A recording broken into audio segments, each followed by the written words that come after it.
one thing I know is I did have the largest withdrawal ever, which was crazy. This girl is probably the most strategic and smartest troll on the internet, and arguably the most successful troll I've ever seen, and I'm pretty sure you guys will also agree after this video. I'm talking about Belle Delphine, and if you don't know her, here's a quick history. She was born in Cape Town, South Africa, and Belle was a girl who had a really hard time fitting in with school. However, she claimed to be a really good student and was always on top of her class, but when it came to making friends with others and socializing with them, she really struggled, which is quite unfortunate for her. Belle said that to get other kids to interact with her, she deliberately used to hurt herself by falling off her swing, which was her attempt to make them laugh. She started working from a very young age of 13 as a barista, then a dishwasher, and also as a waitress. At 14, she dropped out of school and had a short relationship with a girl Hannah. Belle actually left her parents and moved into a shared home with Hannah at the age of 15, which is really surprising because of her age, but they eventually broke up when she was around 16. At the age of 17, she then took up the job of a babysitter, but that also ended. Okay, so that pretty much sums up her history. Belle understood from an early stage that to get a lot of attention, she needs to do what is beyond normal, and even if it's perceived quite weird or would be questioned by many people on the internet, she knew she had to put this form of character to reach the top of the mountain to get what she wants. And yeah, fortunately it worked out for her. Every single one of us has a different view about her. Now whether it may be positive or negative, she's a girl who has surprised the entire internet with her acts on multiple occasions, and she seems to grab the attention of the media as well as many popular YouTube channels talking about her. And yeah, pretty much she's driving a huge mass of attention because of the things she does. She literally used the internet and her creativity to build up her own business, bringing in over $500,000 per month, and this was only in the first year of her gaining such a large audience. You really can't deny that she is literally a marketing genius, and even if the way that she made her money is probably not the desired way most of us would want to do, actually I don't think many of us would want to do anything that she did, like, you know, selling her spit and bathwater in return for money, but her ambition to become wealthy and rich has clearly been achieved by the way that she has brought up her career in this online world. Around 2017, her Instagram photos began to fill with a character that she has made, an innocent, vulnerable, childlike character, and this was very noticeable by the type of clothing that she chose to wear, as well as going the extra mile to get fake braces even though her teeth was completely fine. She was going to turn 18 pretty soon, but she never showed herself entering that adulthood age like normal people do, and always remained to have a childlike character even though her main moneymaker was the adult content. But again, from her standpoint, this was her aim, to build a persona of her character which would make up the entire brand and what she wanted to be known for. In 2018, she then opened a Patreon to allow all her audiences to gain access to her premium content and photos, especially one of the options to get a collection of Higo photos. If you don't know what Higo photos are, they are seen in the Japanese culture within adult-only manga and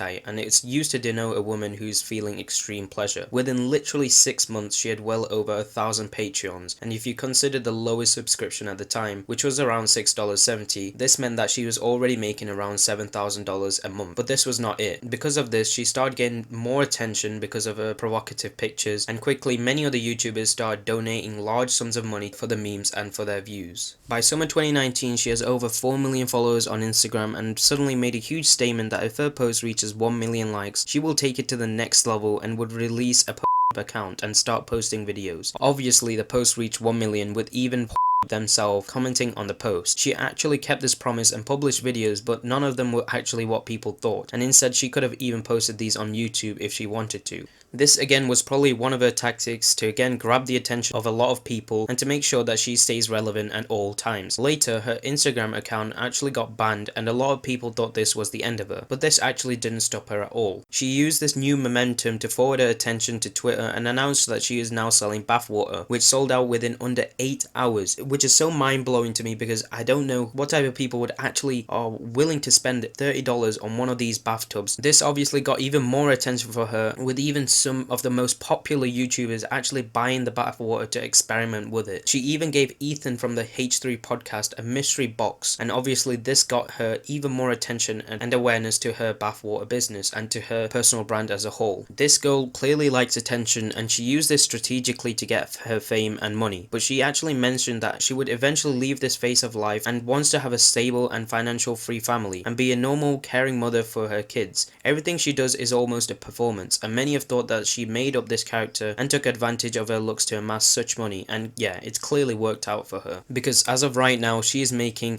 $1.2 million every single month. Well, I'll just say it. I think we're all like the main people on OnlyFans are roughly earning the same, I think, from what I know, and at the moment it's like $1 million a month.